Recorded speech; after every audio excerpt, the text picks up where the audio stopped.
Yes PCS education channel में स्वागत है मित्रों। आइए चलते हैं पॉइंट की ओर। लेमार्किज्म, लेमार्कवाद क्या है? ये बहुत इंपॉर्टेंट है ना, परीक्षा के दृष्टिकोण से काफ़ी इंपॉर्टेंट है। एक पूर्ण क्वेश्चन ये पूछता है। चलिए आंसर की ओर चलते हैं कि जैविक उद्विकास के सिद्धांत के अंतर्गत लेमार्क का मानना है कि पर्यावरण ही उद्विकास के लिए उत्तरदायी है। लेमार्क ने निम्नलिखित 4 आधार पर अपने उद्विकासीय सिद्धांत की पुष्टि करने का प्रयास किया है। नंबर 1 है पर्यावरणीय दशा का प्रभाव। नंबर 2 है आंतरिक बल यानी कि एलन वाइटल का सिद्धांत। तीसरा है अंगों के उपयोग एवं अनुपयोग का सिद्धांत। और चौथा और अंतिम है उपार्जित लक्षणों की वंशागति या आनुवंशिकता। ठीक है ना, अब एक एक करके सबका हम लोग उसको एक्सप्लेन करेंगे। नंबर 1 है पर्यावरणीय दशा का प्रभाव। ठीक है, तो लेमार्क का मानना है कि पर्यावरणीय दशा में परिवर्तन से जीवों के शारीरिक संरचना में भी परिवर्तन हो जाता है। और नंबर 2 है आंतरिक बल यानी कि एलन वाइटल का सिद्धांत। लेमार्क का यह भी मानना है कि परिवर्तित पर्यावरणीय दशा के साथ सामंजस्य स्थापित करने के लिए जीवों में विद्यमान आंतरिक बल यानी कि एलन वाइटल उसके किसी खास अंगों को किसी खास कार्य के संपादन के लिए उत्प्रेरित करता है, जिससे जीवों का वह खास अंग अधिक क्रियाशील हो जाता है। अब तीसरा और अगला पॉइंट है अंगों के उपयोग एवं अनुपयोग का सिद्धांत। लेमार्क का यह भी मानना है कि परिवर्तित पर्यावरणीय दशा के साथ सामंजस्य या अनुकूलन स्थापित करने के क्रम में जीव अपने कुछ अंगों का प्रयोग अधिक तथा कुछ अंगों का प्रयोग कम करता है। जिस अंग का प्रयोग अधिक किया जाता है वह अंग अधिक क्रियाशील और विकसित हो जाता है, और जिस अंग का प्रयोग कम किया जाता है वह अंग धीरे धीरे लुप्तप्राय होकर अवशेषी अंग के रूप में रह जाता है। उदाहरण के स्वरूप लेमार्क ने दिया है जैसे एक जिराफ का गर्दन लंबा होना, सांप के पैर का नहीं होना, मानव शरीर में पूंछ का नहीं होना, व्हेल के भ्रूण में और विकसित दांत एवं पक्षियों में दांतों के स्थान पर केवल गड्ढे ही पाए जाते हैं। अगला उदाहरण है अंधेरी गुफा में रहने वाले दृष्टिहीन मत्स्य हैं, दृष्टिहीन चुकंदर है, एवं जलीय जीव का झिल्लीदार पांव है, ये भी उदाहरण दिए हैं। और उड़ने की क्षमता विहीन बत्तख का उन्होंने उदाहरण दिया है।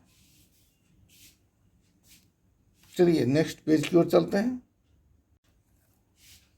चलिए अगला पॉइंट है उपार्जित लक्षणों की वंशागति या आनुवंशिकता।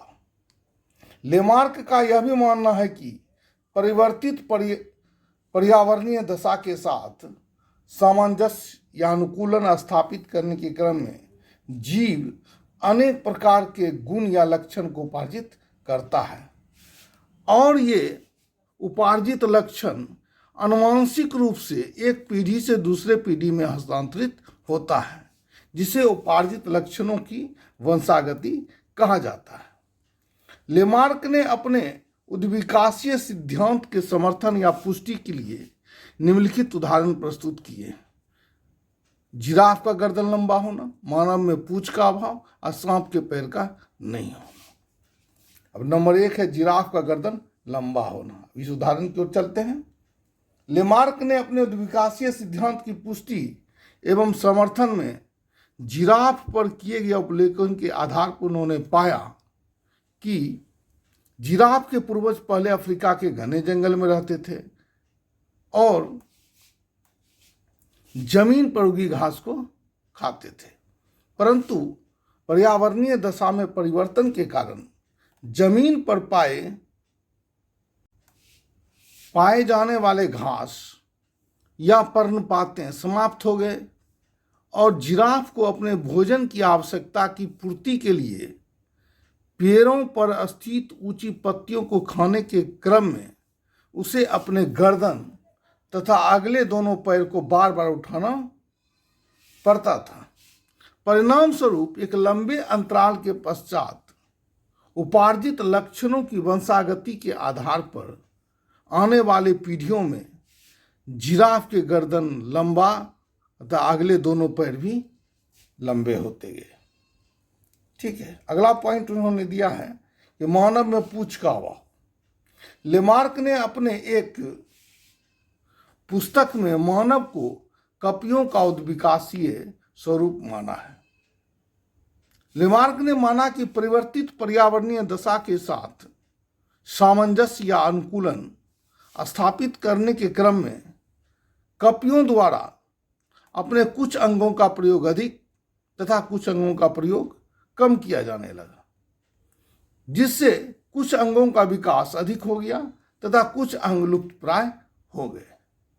मानव के शरीर में पूंछ का नहीं होना शायद इसी का परिणाम है।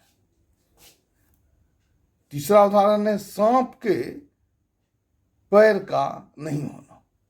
सांप के पूर्वज घने झाड़ियों तथा बिलों में रहते थे, जहां उसे रेंग कर चलने तथा बिलों में घुसने में उसकी टांगें बाधा उत्पन्न करती थी, जिस कारण से अंगों की अनुपयोगिता के कारण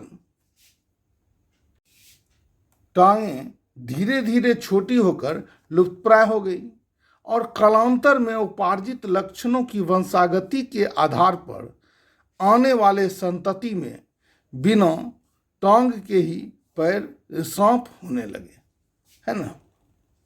तो यह उन्होंने 3 गो उदाहरण बहुत ही शानदार दिया है ना। अब अगला पॉइंट है कि नव लेमार्किज्म क्या चीज़ है।